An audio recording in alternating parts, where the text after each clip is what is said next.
The winter of 1307 clung to the village like a damp cloak, and Martin had learned to breathe through the cold as if it were part of him.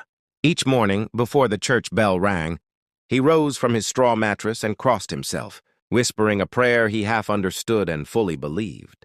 The world was small then, stone, wood, mud, and faith, but it was heavy with meaning. Martin was a tanner by trade like his father before him. His hands were always stained dark from oak bark and hides.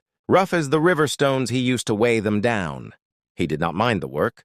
In a time when most men lived and died without leaving a mark, his leather traveled farther than he ever would, belts worn by merchants, boots marching with soldiers, straps buckled onto horses he would never see again. Rumors moved faster than goods, though. That year, whispers followed the traders into town. The King of France had turned against the Knights Templar, men who had worn white cloaks and red. Crosses, once holy protectors, were now being called heretics. Martin listened from the edge of the crowd, heart tightening. The world, he realized, could change not with thunder, but with a rumor spoken softly enough. One evening, as snow began to fall, a stranger came to his door.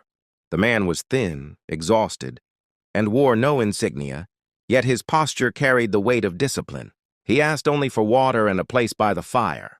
Martin hesitated. Harboring the wrong man could mean prison, or worse, but hospitality was a law older than fear.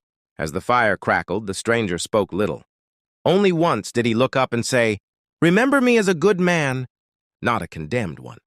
By dawn, he was gone, leaving behind a single coin stamped with a cross Martin did not recognize. Years later, when Martin was gray and slow, he would still think of that night. Empires rose and fell, kings rewrote truth, and history judged men who never stood a chance to speak. But in 1307, in a small village buried in winter, Martin learned that sometimes the bravest thing a person could do was offer warmth, quietly, and without witnesses.